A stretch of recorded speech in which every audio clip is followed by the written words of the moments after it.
ओम शांति। आज 10 मई 2021 की मुरली में बाबा ने कहा, मीठे बच्चे सदा इसी खुशी में रहो कि स्वयं भगवान हमें टीचर बनकर पढ़ाते हैं।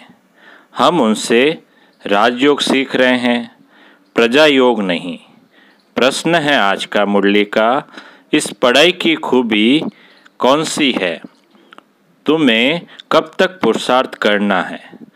उत्तर है, यह पढ़ाई जो बहुत समय से करते आ रहे हैं उनसे नए बच्चे तीखे चले जाते हैं। यह भी खूबी है, जो 3 मास के तीखी बुद्धि वाले तीव्र पुरुषार्थी नए बच्चे पुरानों से भी आगे जा सकते हैं। तुम्हें पुरुषार्थ तब तक करना है जब तक पूरे पास न हो, कर्मातीत अवस्था न हो, जब सब हिसाब किताब छूट न जाए। अब सुनते हैं मुरली विस्तार से। ओम शांति। बच्चे कहाँ बैठे हैं? बेहद के बाप के स्कूल में। बहुत ही ऊंचा नशा होना चाहिए बच्चों को। किसके बच्चों को? बेहद के बाप के बच्चों को अथवा रूहानी बच्चों को। बाप रूहों को ही पढ़ाते हैं, गुजराती व मराठी को नहीं पढ़ाते हैं। वह तो नाम रूप हो गया, बाप पढ़ाते ही हैं रूहों को।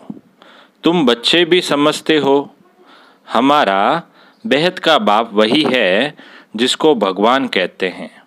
भगवानुवाच भी है जरूर, परंतु भगवान किसको कहा जाता है यह समझते नहीं। कहते भी हैं शिव परमात्मा नमः। परमात्मा तो एक ही है, वह है ऊंचते ऊंच निराकार। तुमको कृष्ण भगवान नहीं पढ़ाते, न पढ़ाया था। तुम जानते हो हम आत्माओं का बाबा हमको पढ़ा रहे हैं। भगवान तो निराकार ही ठहरा। शिव के मंदिर में जाते हैं, उनकी पूजा भी करते हैं, तो जरूर कोई चीज़ है। नाम रूप से न्यारी कोई चीज़ थोड़ी होती है, यह भी तुम अब समझते हो। सारी दुनिया में कोई भी नहीं जानते हैं, तुम भी अभी जानने लग पड़े हो। बहुत समय से जानते आए हो, ऐसे भी नहीं बहुत समय से आने वालों से नए तीखे नहीं जा सकते हैं। यह भी खूबी है, 3 मास के नए बच्चे भी बहुत तीखे हो सकते हैं। कहते हैं बाबा इस आत्मा की बुद्धि बहुत तीखी है। नए जब सुनते हैं तो बड़े गदगद होते हैं। है तो सब गॉडली स्टूडेंट। निराकार बाप ज्ञान का सागर पढ़ा रहे हैं। निराकार बाप ज्ञान का सागर पढ़ा रहे हैं। भगवानुवाच भी गाया हुआ है, परंतु कब वह भूल गए हैं। अभी तुम बच्चे जानते हो, ऐसे भी कोई होते हैं जिनका बाप टीचर होता है, परंतु वह सिर्फ एक ही सब्जेक्ट पढ़ाएंगे, दूसरी सब्जेक्ट लिए दूसरा टीचर पढ़ाएंगे। यहाँ तो बाप सब बच्चों का टीचर है। यह वंडरफुल बात है। ढेर बच्चे हैं जिनको निश्चय है शिव बाबा हमको पढ़ाते हैं। श्री कृष्ण को बाबा कह नहीं सकते। कृष्ण को ऐसे टीचर गुरु भी नहीं समझते। कृष्ण को ऐसे टीचर गुरु भी नहीं समझते। यह तो प्रैक्टिकल पढ़ा रहे हैं। तुम भिन्न भिन्न प्रकार के स्टूडेंट्स बैठे हो, बाबा टीचर पढ़ाते हैं। जब तक तुम पास हो जाओ, कर्मातीत अवस्था को पा लो, तब तक पुरुषार्थ करना है। कर्मों के हिसाब किताब से छूटना है। तुम्हें अंदर में बड़ी खुशी होनी चाहिए। बाबा हमको ऐसी दुनिया में ले जाते हैं और कोई ऐसे स्कूल होते नहीं जो बच्चे बैठे हो और समझे परम धाम निवासी बाबा आकर हमें पढ़ाएंगे। अभी तुम यहाँ बैठते हो तो समझते हो हमारा बेहद का बाबा हमको पढ़ाने के लिए आते हैं, तो अंदर में बड़ी खुशी होनी चाहिए। बाबा हमको राजयोग सिखा रहे हैं। यह प्रजा योग नहीं, यह है राजयोग। इस याद से ही बच्चों को खुशी का पारा चढ़ना चाहिए। इस याद से ही बच्चों को खुशी का पारा चढ़ना चाहिए। कितना बड़ा इम्तिहान है और तुम बैठे कितने साधारण हो। जैसे मुसलमान लोग बच्चों को दरी पर बैठ पढ़ाते हैं, तुम इस निश्चय से यहाँ आते हो। अब बाप के सम्मुख बैठे हो। बाबा भी कहते हैं मैं ज्ञान का सागर हूँ, मैं कल्प कल्प आकर राजयोग सिखाता हूँ। कृष्ण के 84 जन्म कहो व ब्रह्मा के 84 जन्म कहो, बात एक ही है। ब्रह्मा सो श्री कृष्ण है। यह बुद्धि में अच्छी रीति धारण करना है। बाप के साथ बड़ा लव रहना चाहिए। हम आत्माएं उस बाप के बच्चे हैं। परम पिता परमात्मा आकर हमको पढ़ाते हैं। कृष्ण तो हो न सके, ऐसे थोड़ी कृष्ण ने पढ़ाया होगा। ताज आदि उतार कर आया होगा। अब पढ़ाने वाला तो बुजुर्ग चाहिए। बाप कहते हैं मैंने बुजुर्ग तन लिया है, यह फिक्स है। शिव बाबा ब्रह्मा द्वारा ही पढ़ाते हैं। कहते भी हैं बरोबर परम पिता परमात्मा ब्रह्मा द्वारा स्थापना करते हैं। अब ब्रह्मा कहाँ से आया यह समझते नहीं हैं। बाप बैठ घड़ी घड़ी बच्चों को सुजाग करते हैं। माया फिर सुला देती है। अब तुम सम्मुख बैठे हो, समझते हो कि मैं तुम्हारा रूहानी बाप हूँ। मुझे जानते हो ना। गाते भी हैं परम पिता परमात्मा ज्ञान के सागर है, पतित पावन, दुख हरता, सुख करता है। कृष्ण के लिए ये कभी नहीं कहेंगे। सबको इकट्ठा तो न पढ़ा नहीं सकते। मधुबन में मुरली चलती है, वह फिर सब सेंटर्स पर जाती है। तुम अभी सम्मुख हो, जानते हो कल्प पहले भी बाबा ने ऐसे पढ़ाया था। यही समय था जो पास्ट हो गया, वह फिर अभी प्रेजेंट होना है। ठीक है ना। यही समय था जो पास्ट हो गया, वह फिर अभी प्रेजेंट होना है। भक्ति मार्ग की बातें तो सब छोड़ देनी है। अभी तुम्हारी ज्ञान से प्रीत पढ़ाने वाले से प्रीत है। कोई जब टीचर से पढ़ते हैं तो उनको सौगात देते हैं। यह बाबा तो खुद ही सौगात देते हैं। यहाँ आकर साकार में बच्चों को देखते हैं। यह हमारे बच्चे हैं। यह भी बच्चों को ज्ञान है। सब 84 जन्म नहीं लेते हैं। कोई का एक जन्म तो भी उसमें सुख दुख पास करेंगे। अभी तुम इन सब बातों को समझ गए हो। यह मनुष्य सृष्टि का सीजरा है। पहले नंबर में है ब्रह्मा सरस्वती आदि देव आदि देवी। पीछे फिर अनेक धर्म होते जाते हैं। वह है सर्व आत्माओं का बीज, बाकी सब है पत्ते। प्रजापिता ब्रह्मा सबका बाप है। इस समय प्रजापिता हाजिर है। यह बैठ शूद्र से कन्वर्ट कर ब्राह्मण बनाते हैं। ऐसे कोई कर न सके। बाप ही तुमको शूद्र से ब्राह्मण बनाए फिर देवता बनाने के लिए पढ़ा रहे हैं। यह है ही सहज राजयोग की पढ़ाई। राजा जनक ने भी सेकंड में जीवन मुक्ति को पाया, अर्थात स्वर्गवासी बन गया। मनुष्य गाते तो रहते हैं परंतु फिर भी समझा नहीं सकते। अब बाप कहते हैं बच्चे देही अभिमानी बनो। तुम अशरीरी आए थे, फिर शरीर लेकर पाठ बजाया। बरोबर 84 जन्म लिए हैं। बाप जो दूध है वह सत्य ही बताएंगे। राजधानी हुई ना। राजयोग एक थोड़ी सीखेंगे। तुम सब अभी कांटों से फूल बन रहे हो। कांटा और फूल किसको कहते हैं यह भी अब तुम समझ रहे हो। कांटा और फूल किसको कहते हैं यह भी अब तुम समझ रहे हो। यह है ही छीछी कांटों की दुनिया। हम 84 जन्मों का चक्र लगाए नर्कवासी हुए हैं। फिर से वर्ल्ड की हिस्ट्री ज्योग्राफी रिपीट करेंगे। हम फिर से जरूर स्वर्गवासी बनेंगे। कल्प कल्प हम बनते हैं। घड़ी घड़ी ये याद करना है और नॉलेज समझानी है। यह लक्ष्मी नारायण सूर्यवंशी थे। क्राइस्ट आया, उनके पहले बहुत थोड़े थे। राजधानी नहीं थी। अब बाप आकर सत्युगी राजधानी स्थापन करते हैं। स्थापना होती है संगम पर। अभी तुम्हारी बुद्धि में है कि यह है सच्चा सच्चा कुंभ का मेला। आत्माएं अनेक है, परमात्मा एक है। परमात्मा बाप बच्चों के पास आते हैं पावन बनाने। इसको ही संगम युग का कुंभ का मेला कहा जाता है। अभी तुमको ज्ञान का तीसरा नेत्र मिला है। बाप आकर स्वर्गवासी बनाते हैं। फिर नरक पुरानी दुनिया का विनाश जरूर होना चाहिए। कल्प कल्प विनाश होता ही है। नई सो पुरानी, पुरानी सो नई होती है। यह तो जरूर होगा। नई को स्वर्ग, पुरानी को नर्क कहा जाता है। अभी तो कितनी मनुष्यों की बुद्धि होती जाती है, मनुष्यों की वृद्धि होती जाती है। अनाज नहीं मिलता है तो समझते हैं हम बहुत अनाज पैदा करेंगे, परंतु बच्चे कितने पैदा होते रहते हैं, अनाज कहाँ से लाएंगे। अभी तुम बच्चों को ये खातिरी है कि ये सारी दुनिया, पुरानी दुनिया खत्म होनी है। मनुष्यों को यह ज्ञान अच्छा भी लगता है, परंतु बुद्धि में कुछ भी बैठता नहीं है। तुम्हारी बुद्धि में है नरक के बाद स्वर्ग आएगा। सत्युग के देवी देवता होकर गए हैं।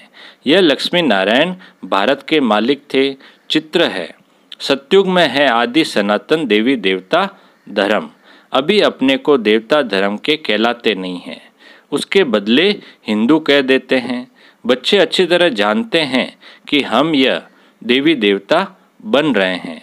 बाबा हमको पढ़ा रहे हैं इन आर्गन्स द्वारा। बाबा कहते हैं नहीं तो मैं तुमको पढ़ाऊं कैसे। आत्माओं को ही पढ़ाते हैं, क्योंकि आत्मा में ही खाद पड़ती है। अभी तुमको सच्चा सोना बनना है।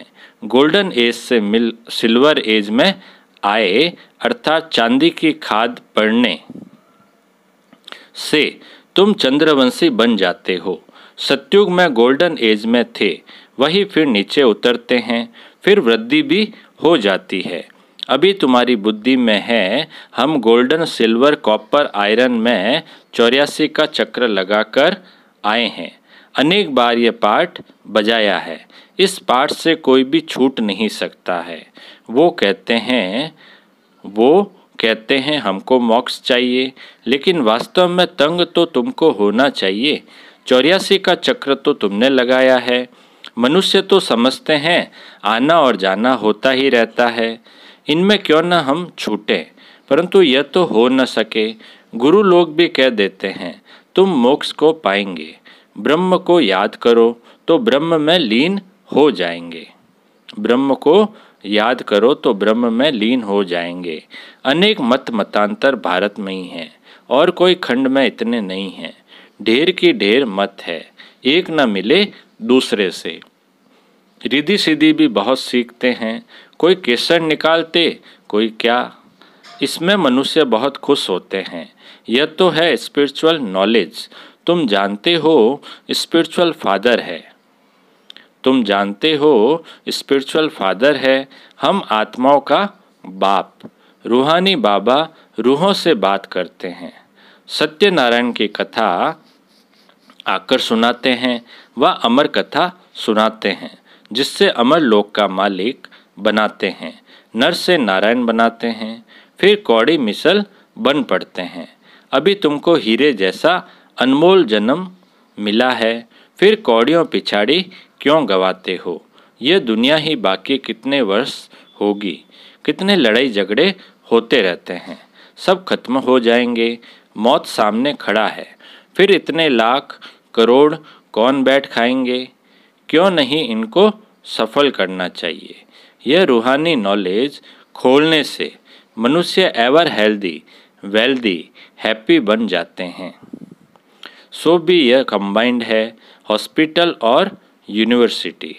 हेल्थ, वेल्थ, हैप्पीनेस तो है ही। बरोबर योग से आयु भी बड़ी मिलती है। कितने तुम हेल्दी बनते हो, फिर कारून का खजाना भी मिलता है। अल्लाह अव्वल दिन का नाटक दिखाते हैं ना। तुम जानते हो अल्लाह जो आदि सनातन देवी देवता धर्म स्थापन करते हैं, उसमें बहुत सुख है। नाम ही है स्वर्ग, नाम ही है स्वर्ग। तुम शांति धाम के रहवासी थे, फिर तुम पहले पहले सुख धाम में आए, फिर 84 जन्म लेते नीचे गिरते आए हो। कल्प कल्प हम तुम बच्चों को ऐसे बैठ समझाते हैं, तुम अपने जन्मों को नहीं जानते हो। मैं तुमको बताता हूँ, तुमने 84 जन्म लिए हैं। यह चोला पतित है, आत्मा भी तमोप्रधान हो गई है। बाबा राइट कहते हैं, बाबा कभी रॉन्ग कहेंगे नहीं, वह है ही ट्रुथ। सत्युग है ही वाइसलेस वर्ल्ड, राइटियस दुनिया, फिर रावण अनराइटियस बनाते हैं। यह है ही झूठ खंड, गाते भी हैं झूठी माया झूठी काया। कौन सा संसार? ये सारा पुराना संसार झूठा है। सत्युग में सच्चा संसार था। दुनिया एक ही है, दो दुनिया नहीं है। नई दुनिया से फिर पुरानी होती है। नए मकान पुराने मकान में फ़र्क तो होता है। नया बनकर तैयार होता है तो समझते हैं नए में बैठेंगे।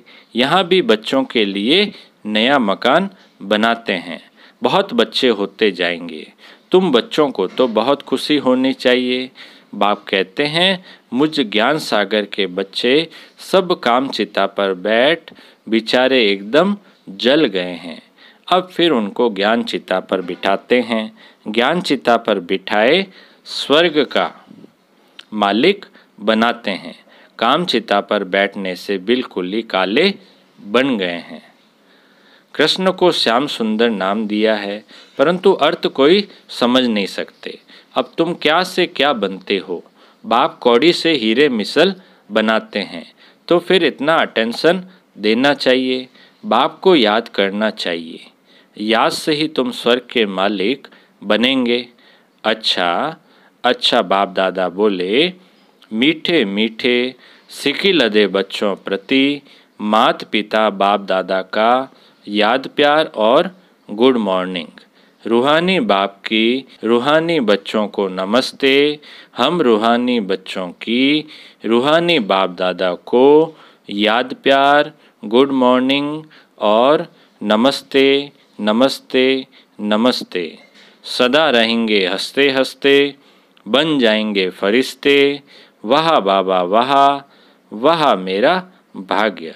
अब पूरी मुरली में से धारणा के लिए जो मुख्य सार है, पहला पॉइंट, इस हीरे तुल्य अनमोल जीवन को कौड़ियों के पीछे नहीं गंवाना है।